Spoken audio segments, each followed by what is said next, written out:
Laida Ekomisija. Sveiki gerbėmiai Radijas 9 klausytojai. Tęsime praėjusioje laidoje pradėtą temą apie medinius namus, medinių namų kokybę. Priminsiu, mūsų pašnekovas Andrėjus Ožarionkovas, garsios Suomijos medinių namų gamybos įmonės Honkatalot atstovas. Kadangi visą laiką kalbame apie kokybę, suprantama, kad tai kainuoja. O kas yra jūsų klientas? Į kokį segmento rinkoje taiko jūsų įmonė? Laidos autorius ir vedėjas Eduardas Bytautas. Mūsų gamykla specializuojasi, kaip aš minėjau, individualiai. Jis nenori, mūsų užsakovai nenori, kad mes jiems nupirktų baldus, nupirktum žemės sklypą ir pastatytų jau gatavą namą.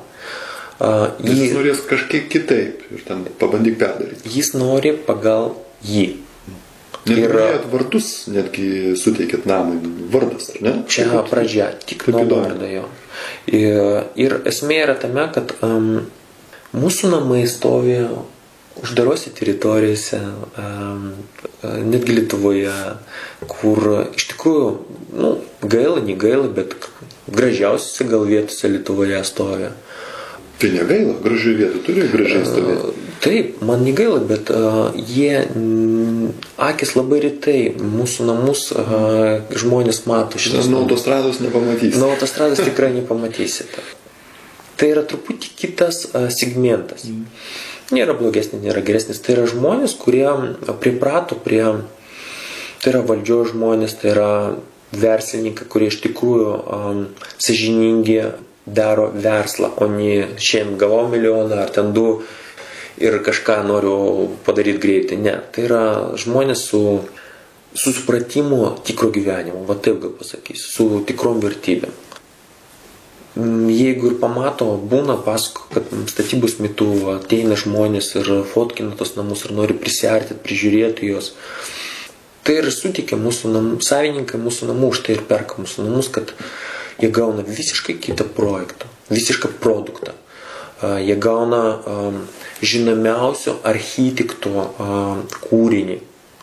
Labai malonu dirbti. Dažniausiai suomių architektai projektuoja. Paskutiniu momentu aš dirbu teritoriją, tai Lietuva, Kaliningrado sritis ir Lenkija. Mūsų architektai yra dabar vykdomi keli projektai, kur architektai yra tik vienas lietuvis. 2 lietuviai, o visi kiti japonai ir suomiai. Nieko blogo nenoriu pasakyti apie lietuvis. Pagirti, ar ne tai, kad pagirti, bet paminėti, smagu girdėti, kad nors 2 lietuviai. Vardus nenoriu minėti. Pasakysiu, kodėl nei klientų, nei architektų aš vardus nenoriu minėti, nes jie patys, jeigu nori, tai kalba apie save. Aš kalbu tik apie gamyklą Honkatalot. Todėl mes ir nedalyvaujam šitose parodose. Apie revoliuciją. Aš jau dalyvaudavau, ne? Ne. O kodėl sakėt, 9 metai, 8 metai kažkokie? Kas buvo per revoliuciją? Kas buvo, paaiškinkit. 8 metais buvo nepaslaptis, atėjo krizė. Pas mus atėjo nuo 7 jinai prasidėjo, bet mūsų pagrindinė rinka tai yra Rusija, tai nepaslaptis. Ir apie 70% namų tai Rusija, Ukraina, Kazachstanas, Azerbaidžanas. Tų didelių gražių namų. Ir Rusija 8 metais sustojo. Buvo toks momentas. Ir pasaulis sustojo, ar ne? Visas, ne visas, bet mūsų srityje buvo toks time-outas. Ir mes nusprendėm padalyvauti šitą gamyklą ir parodyti suomiam, kad būna kitokių namų. Ir pastatėm vieną namą, būtent kitokį, negu tradicinis suomiškas namas. Ir iš tikrųjų revoliucija įvyko to, kad suomiai patys, kaip jūs minėjot, važinėjom su Žiguliuku, kas čia tas 4 golfas. Suomiai nežinojo, kad būna Suomijai tokių namų. Ir suomiai pradėjo irgi užsakinėti pas mus šitos namus daugiau. Būtent prabangių. 100% eksporto ir nedomina. Ne, jokių būdų 100%. Kaip aš minėjau, mūsų klientai, ir jeigu jūs pamatysit, jeigu skaitot anglų kalbą, suomių, aš nežinau, anglų viskas tas pats, kur orientuota daugiau į vakarų Europą, jūs pamatysit, kas mūsų klientai vakaruose ir toj pačioj Suomijai. Tai dėl to ir nematė. Toj pačioj Suomijai yra žmonės, kurie važinėja su Range Roveriais, su Rolls Royce'ais, su S-klasės Mercedes'ais. Vertina kitokius dalykus, o ne kvadratinį metrą, kubinį metrą ar skubiai greitai. Suprantat? Suprantu, tokie klausimai nekyla. Jeigu pirmus tokius 3 klausimus uždavė, tai jau čia aišku, kad... Ir atitinkamai, bet mes nesam labai brangus. Nes dabar susidarė įspūdis, kad jau. Ne. Bet tai... Ir iš lietuviškos ne vienas būna brangiau statyti namą negu iš mūsų. Tai yra praktika. Su klaidom ir netechnologiškai išeina brangiau, nes, pavyzdžiui, tu nemoki gaminti. Galiu pavyzdį pasakyti, nebūtinai aukščiausia technologija, tai turi būti labai brangu. Pasakyti, kad aš nesu technologas, nesu konstruktorius, nesu medžio arba ten inžinierius ir taip toliau. Aš esu daugiau pardavėjas ir projekto vadovas. Bet tas klausimus jums uždavinėja. Taip, bet aš jums pasakysiu taip, kad dėl to ir mes surašėm viską internetinį puslapį, o dažniausiai mūsų kompanijos politika yra tokia, kad kiekvienas specializuojasi labai atsakingas už savo klausimų ir konstruktorius atsako už konstruktyvą, architektas atsako už architektūrą ir taip toliau.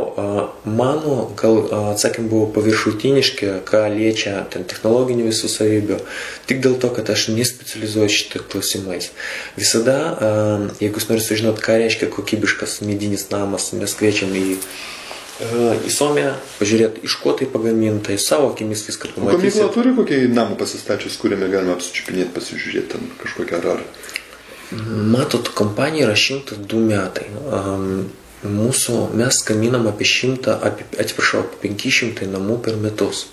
Kaip jūs galvojate, yra namų pastatyta? Taip, iš tikrųjų yra.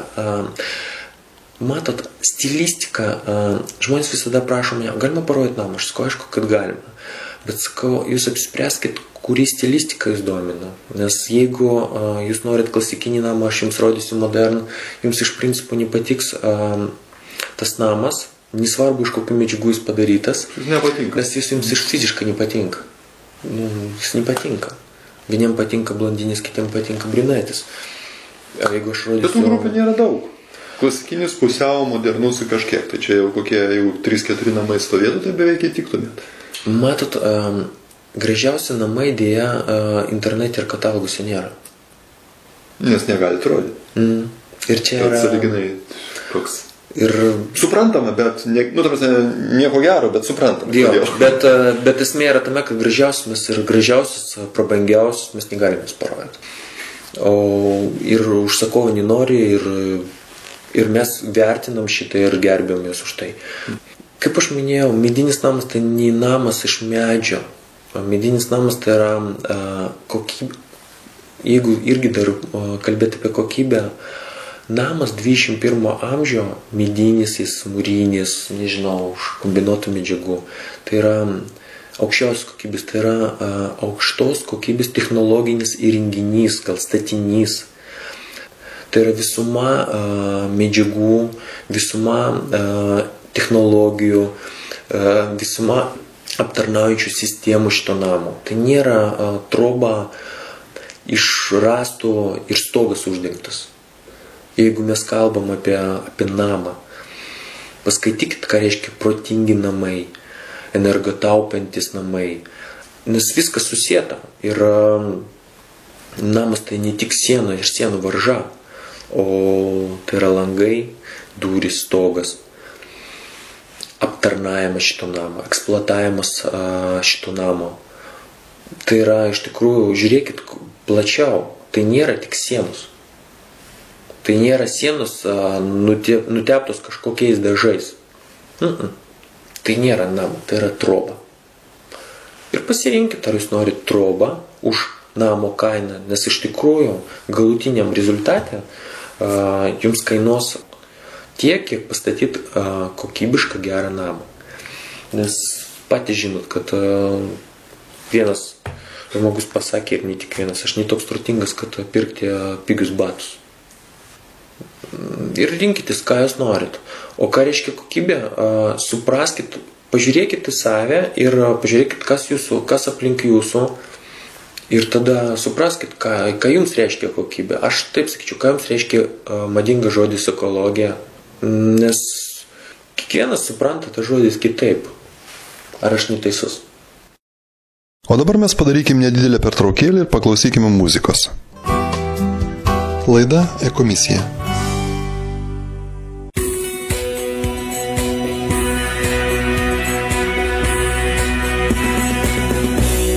Radijo stotis Radijas 91,4 FM.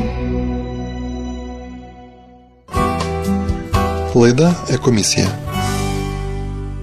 Mėly radijo klausytojai, mes sugrįžome po muzikinės pertraukėlės ir dabar kalbėsime apie Seneką, Trysparšiuką ir namo statybą. Apie medinius namus kalbėsime su garsios suomių medinių namų gamintojos, 100-metę tradiciją turinčios Honka Talot gamyklos atstovo Andriejumi Ožarionkovu.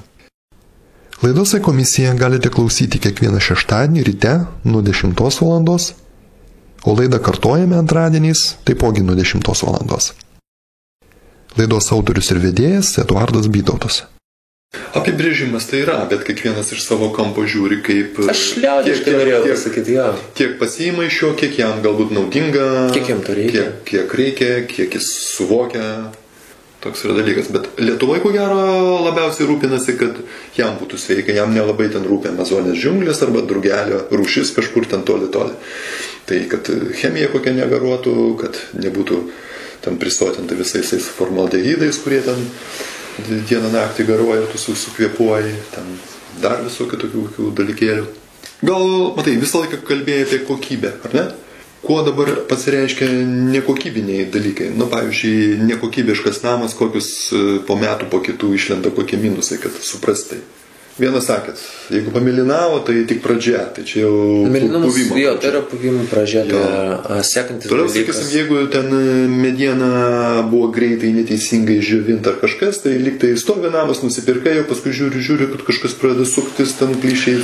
Aš pasistengsiu trumpai, aišku, tai yra platus klausimas, viską aprašyta mūsų internetiniam puslapį, iš tikrųjų va šitie atsakymai, ką reiškia kokybiškas, ką reiškia nekokybiškas, ką reiškia geros kokybės, ką reiškia aukštos kokybės ir ką reiškia labai aukštos kokybės medinis namas. Viską yra aprašyta, galite paskaityti. Jeigu taip trumpai, medinis namas, jeigu jūs matot plyšius tarp rasto, tai yra nekokybė. Jeigu jūs matot su plyšiais medieną, tai yra nekokybė. Jeigu matot mėlynumą, tai yra nekokybė. O dabar įskilimai raste, tai kažkiek tai gali būti, be abejo. Ar jeigu profesionaliai viskas suprojektuota, padaryta, suklijuota ir įpjauta ten, kuris plyštų, kad būtent ten, o ne kuris nori, tai jų minimaliai yra, ar kaip suprasti? Man juokinga, pasakysiu atvirai ir nebijau įžeisti lietuviškus gamintus, kurie sugalvoja savo standartą ir labai to puikiuosi. Labai įdomi, kada meistras sako, tai yra etalonas, aš, pavyzdžiui, kepu bandelės, ir mano bandelė yra skaniausia. Aš aprašau ir sakau, mano bandelė yra skaniausia. O jeigu savo yra kitokia, jau jinai automatiškai. Jinai automatiškai kitokia. Tai dabar papasakokit, kokie lietuviai susikūrė etaloną, pagal kurį jie sako, tada jau nebe taip. Jo. Lietuvių gamintojai, iš tikrųjų, perskaitykite, tai yra rastinių namų asociacija, jie visą tai aprašė. Jie sukūrė tam tikrą etaloną ir to puikuojasi. Pagarba jiems visiems. Suomija yra truputį kitaip. Kitas etalonas, taip. Yra valstybinis kokybės, yra rastinių namų projektavimo, pabrėžiu, projektavimo, gamybos ir kokybės reikalavimai. Tačiau valstybė nustato. Valstybė nustato. Valstybės, kaip yra STR'as elementarus, kaip yra kitiems statiniam, nerastiniam. Lietuvoje yra šitie normatyvai, kurie griežtai turi laikytis statybininkas statant statinį. Rastiniam mediniam namam šito nėra Lietuvoje, kad valstybė nustatytų. Suomija tai yra, ir aš pabrėžiu dar, būtent projektavimai, gamybai ir kokybei. Ten tiksliai aprašyta, ką reiškia kokybė, ką reiškia nekokybė. kiek gali skilti mediena, kiek gali mažų neskilti. ginčių tada gaunasi. Ir, Tai išvis nėra jokių ginčių. Nes plyšys, o man ne plyšys. Ir pirmas sakinys, taigi medis Kokybė, gyvas, jeigu ką, tai jūs iš plasmasės darykit, jūs ką jūs čia norite. Visiškai teisingai. Ir sako, nu tai ką, čiagi medis gyvas, tugi norėjai medžio, tai ko nori, perskila, nu tai taip turi būti. Ant kiek perskila, kur turi perskilti, yra prašyta kažkokia būdų. Įlinkiai, stiprys, jeigu tai yra klijuota mediena ir taip toliau, ir taip toliau. Viską labai, viską prašyta. Ir tai yra valstybinis dokumentas. Absoliučiai aiškus kriterijai tada. Taip. Namų gamykla Suomijai privalo laikytis, nes kitaip jinai yra, jeigu jinai nelaikusi šitų taisyklių, jinai praranda teisę. Sertifikatus ar ką? Jo, jinai praranda teisę gaminti medinius konstrukcijus. Šiuo atveju namus. Periodiškai. Kitai žodžiais ten išnyksta nuo žemės paviršiaus. Taip. Tu negali gaminti, tai kaip visiškai teisingai. Kaip aš minėjau, tai yra tas pats, kaip bet kokią veiklą jūs vykdot, jūs turite tam tikrus normatyvus, jūs privalot, kurie reglamentuoja valstybė ir kontroliuoja ir privalot laikytis. Kaip minėjau, viskas pagrįsta nuo 50 metų, kada tik prasidėjo visą tai, kada prasidėjo reglamentavimai, kada prasidėjo sertifikavimai ir taip toliau, ir taip toliau. Nė vienas namas negali išeiti iš gamyklos, jeigu nėra atliekami kokybės bandymai. Kokybės bandymai, pirma, atliekamas projektų ekspertizė, daromas būtinai, ko nedaro Lietuvoje ir nereikalauja konstruktyvas, tai yra konstrukcinis projektas mediniam statiniam. Lietuvoje šitą nereikalauja. Sekantis dalykas, atliekami bandymai medžiagų ir nustatoma iškart, negali trečia rūšis parduodama kaip pirma rūšis. Yra griežtai nurodoma, kokia tai rūšis medienos, kokia rūšis konstrukcijų ir taip toliau ir taip toliau. Ir čia užbėgti už akių, tai garantuoja, kad klientui nebereikia to rūpintis. Nes klientas iš kur jis gali žinoti. Tai yra savotiška garantija, atėjai, o jeigu yra koks nors izoten ar kažkaip Suomija kitaip vadinasi toks ir toks ir toks, tai tu garantuotas, kad už tave pasirūpina kokybę. Yra toks dalykas. Jis vadinasi Hirsitalotelisius XTT 3. Ir 2001 metų, pavyzdžiui, buvo paskutinė redakcija. Aš atsiprašau visus, kas žino suomių kalbą už mano tarmę. Nu, supratom, kad čia kažkoks yra standartas, kuris tą ir funkciją ir atlieka. Ir šitoje vietoje, pavyzdžiui, mūsų kompanija parduodant namą, visada priedas prie sutarties yra būtent šitas dokumentas išverstas į lietuvių kalbą. Žmogų visada mes perskaitom ir duodam į rankas. Kad jis suprastų, ką reiškia medinio namo kokybė. Kad jis suprastų, kad viskas puikiai aprašyta aiškiai. Ir kada jis priima tą namą, arba jo atstovas, jis vadovaujasi, tai yra etalonas, valstybinis etalonas, kurio, galim sakyti, tai yra gerai ar blogai. Deja, lietuviai šito dar neturi, jie sugalvoja savo. Kurių pagrindų reikia klausti tų kompanijų, kurie priėmė tą sertifikatą kokybės. Bet, pavyzdžiui, kokia nors Vokietija, kur jūs eksportuojate, ar Šveicarija turi savo, ko gero, ar ne? Ar užtenka suomiško jūsų ir pagal jį tas viskas? Ar yra kažkokie suderinamumai? Europoje labai panašiai. Ar tam mažai skiriasi ir tai beveik nesiskiria? Matot, suomiški namai, iš tikrųjų, ką sako skandinavai. Lietuvoje labai paplitė žodis skandinaviška medinė statyba. Tai yra tas pats, kaip jūs ateitum į autosaloną, sakytum, aš noriu nupirkti mašiną. Vokišką. Vokiška visi žinom, kad tai yra gerai, bet europietiška, va taip gal pasakyčiau. Europietiška mašina, kaip rusai sako, inamarka. O dar jau. Suprantat? Tarsi, kad nerusiška. Tai yra nerusiška. Tai yra tas pats skandinaviškas namas. Jeigu mes sakom vokiška, šituo atveju suomiška. Tai bus prancūziškas. Jo, mes žinom, kad vokiškas bus... Tai gali būti ir norvegiškas, ir dar koks tam. Ir švediškas, ir suomiškas. Ir tas pats suomiškas, bet firma turi 3 metus, tik bando kepti kažką, ne? Ne taip, ne. Yra gilios tradicijos ir tikrai senos kompanijos. Seniausia yra Honka Talat. 102 metų. Daug. Aš tik norėjau pasakyti, kad sunku vartotojui suprasti. Mes dabar jau žinom, kad anksčiau mums irgi buvo europietiška mašina, inamarka. Wow. Renault, nežinau, Peugeot, ten Volkswagenas, Mercedesas. Inomarka. O kas po to mes dabar atskirim, kad Mercedesas tai yra Mercedesas, ten Seatas yra Seatas, Kia yra Kia. Nu, mes skiriam, aš nesakau, vieni yra geresni, kiti blogesni, bet irgi, ką reiškia geresni, blogesni. Kiekvienam savo. Vyras jau supranta, apie ką kalba. Ir moteris netgi atskiria, su kokia mašina važiuoja vyras, arba jinai pati nori. Aš nenoriu nieko žaisti. Aš tik noriu pasakyti, kad mes šitą išmokom. Mes išmokom skirti drabužius. Vardinius, nevardinius. Kokybiškus, nekokybiškus. Dabar mokomės skirti maistą. Mokomės. Dėja. Bet namus mes net nemokam skirti. Nu nemokam. Dar nedėjo. Nemažas chaosas rinkoje buvo. Jo, ir aš noriu tik pasakyti, kad Skandinavija, tai yra, Suomija nėra Skandinavija. Būtent Suomių valstybė nėra skandinaviška valstybė. Čia yra, iš tikrųjų, taip yra. Pataisykit, jeigu aš neteisus. Taip yra. Suomija nėra Skandinavija. Norvegiški, švediški namai, jie skiriasi nuo suomiškų. Tai yra tas pats, kaip yra Vokietijos automobilis ir yra kiti gamintojai. O dabar mes padarykim nedidelę pertraukėlę ir paklausykime muzikos. Laida E-komisija.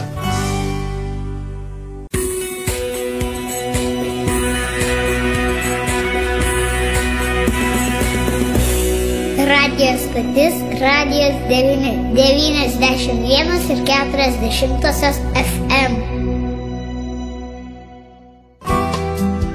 Laida E-komisija. Mėly radio klausytojai, mes sugrįžome po muzikinės pertraukėlės ir dabar kalbėsime apie Seneką, Trysparšiuką ir namo statybą. Apie medinius namus kalbėsime su garsios Suomių medinių namų gamintojos, 100-metę tradiciją turinčios Honkatalot gamyklos atstovu Andriejumi Ožarionkavu. Laidos E-komisija galite klausyti kiekvieną šeštadienį ryte nuo 10 valandos, o laidą kartojame antradieniais, taipogi nuo 10 valandos. Laidos autorius ir vedėjas Eduardas Bytautas. Sekantis dalykas, labai griežtas, o tai jūsų klausimą reglamentuoja Japonija. Japonija, kodėl kodėl nulinis formaldegidas, kodėl labai griežti reikalavimai seisminiam zonom, nes mūsų, pavyzdžiui, namai sertifikuoti iki 9 balų pagal Richterį žemės drebėjimų. 9 balų, tai čia miestai nušluojami nuo 8. O mūsų namai stovi. Ir tai yra sertifikatas, mes turim šitos dokumentus, nes tai yra parduodama į Japoniją. Tai reikalauja Japonija. Japonai labai griežtai saugo savo rinką. Jie industrinė valstybė, jie gamina ir parduoda į visą pasaulį. Bet savo vidinį rinką jie labai griežtai saugo. Bet japonų medinė architektūra iš senų laikų buvo aukščiausio lygio ir tradicijos tokios, kad visiškai teisingai. Labai unikalūs mazgai, tokie, kur ten tos visos jų šventyklos suraitytas stogai, su kokiais ten padarydavo. Ohoho. Visiškai teisingai. Tai jie išmano jau ko paklausti ir ko reikalauti. Jūs visiškai teisingai pasakėte, jie išmano, ką reikalauti. Bet pasakysiu, kaip kompanija Honkatalat išėjo būtent į tų prabangių, brangių, labai aukščiausios kokybės medinių namų segmentą. Mūsų išmokino vokiečiai. Vokiečiai? Taip. Nes tai buvo, prasidėjo 70-60 metais. Pagrindinis eksportas buvo Vokietija medinių namų. O vokiečiai su savo supratimu apie kokybę, apie detalės, apie smulkmenos iš tikrųjų padarė perversmą mūsų tuometinis Honkatalat managemente. Ta gamybinė linija Hundeker, kurie turi ir kiti gamintojai, bet ko skiriasi gamybinė įranga? To, kad būtent Hundekeris tai yra vieni iš, jeigu nesakyti geriausių, bet negalim sakyti geriausių, viena iš geriausių pasaulio kompanija, kuri gamina įrangą, medinis staklis, gal kitaip pavadinsiu, medžio apdirbimas įranga, aukščiausia pasaulio Hundeker, čia yra vokiška jas. Jinai būtent suprojektavo įrangą būtent pagal mūsų inžinierių konstruktorių pageidavimus. Tai yra didelis skirtumas, jeigu yra bendra tvarka perkamas staklis ir būtent pagal mūsų. Tai ten frezas, gabaritai, dydžiai, kad atitiktų, kad galėtume daryti būtent tai geriausiu būdu. Jo, ir šiuo metu... Prabangos reikalas užsakinėti tokias austaklės. Tai yra labai brangus dalykas. Mūsų gamykla 7 metais buvo visiškai pastatyta iš naujo, galima tai pasakyti. Buvo nupirkta nauja antros kartos jau Hyundai technika. Technologinė revoliucija.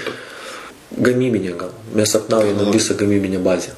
Pas mus visiškai pati naujausia gamykla pasaulyje. Aš nebijau šito žodžio. Taip, iš tikrųjų, taip yra. Bet būtent aukščiausio lygio, nes pavyzdžiui, Kinija ko gero turi ten aukščiausio lygio medinis namų, medinių namų gamyboje.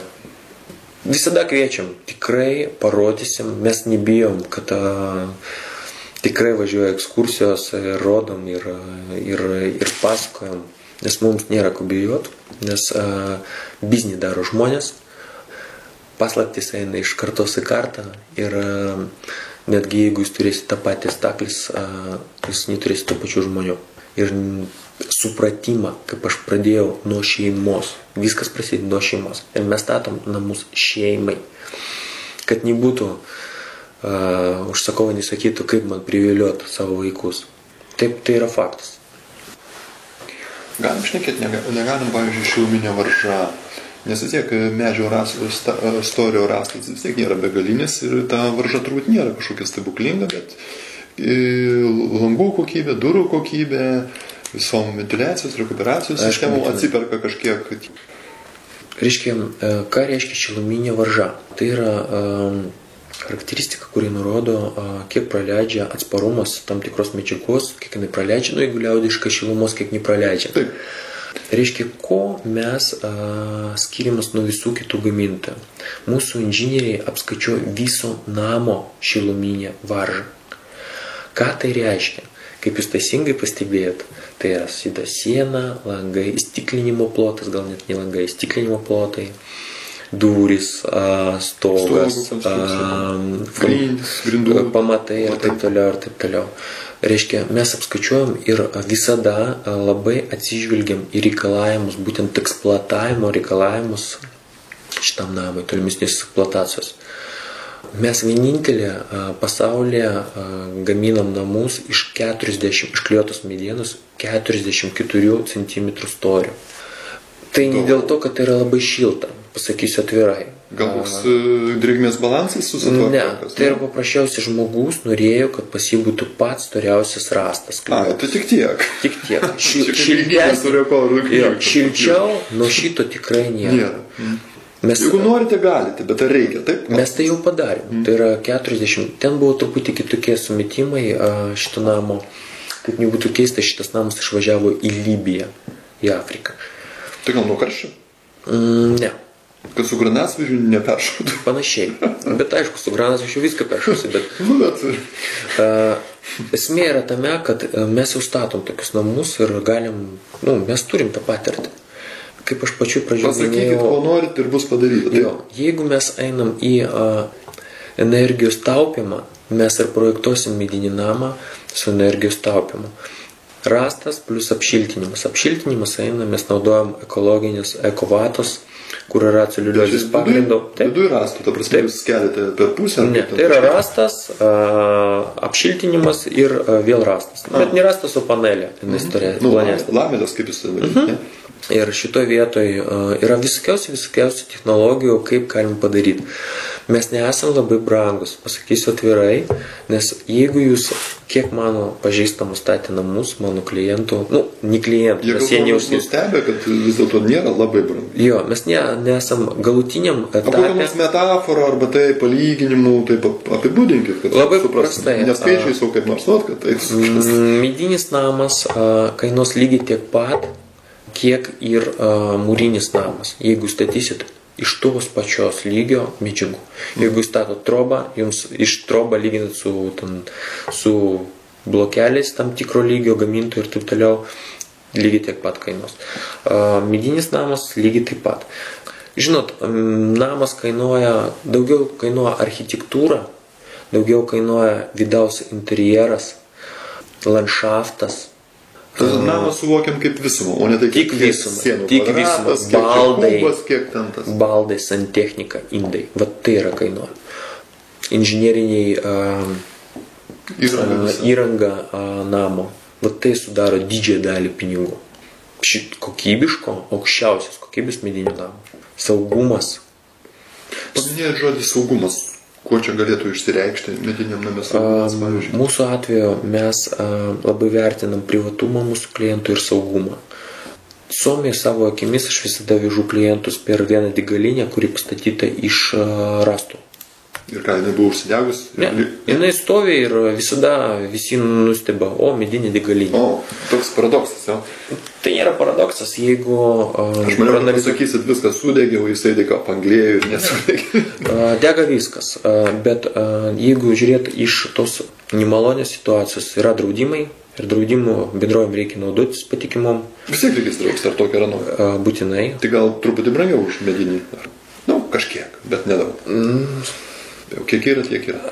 Aš tik pasakysiu jums vieną, kaip inžinierius statybininkas. Jeigu žiūrėt gelžbetoninę konstrukciją ir medinę konstrukciją, tai saugiausia gaisro atveju yra medinė konstrukcija, nes medis, liaudiškai papasakosiu, jis gelžbetonės prie tam tikros temperatūros metalas praranda savo stiprumą. Bet visai neprognozuojama, nežinosi kada. Ne? Ne, viskas yra prognozuojama ir apskaičiuojama. Metalinė gelžbetoninė perdengimas. Pavyzdys.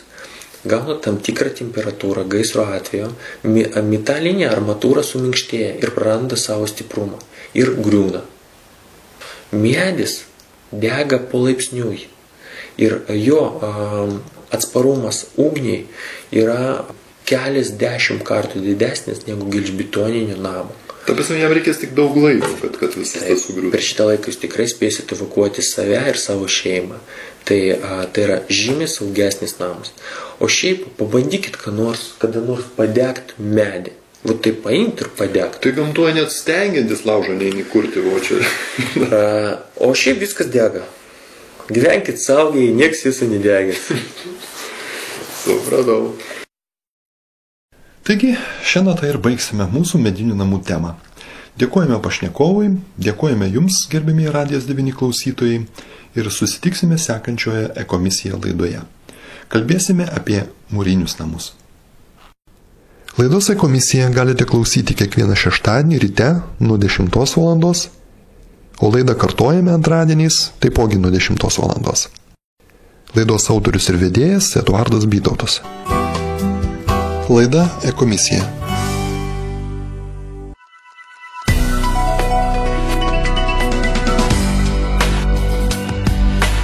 Radijo stotis Radijas 9.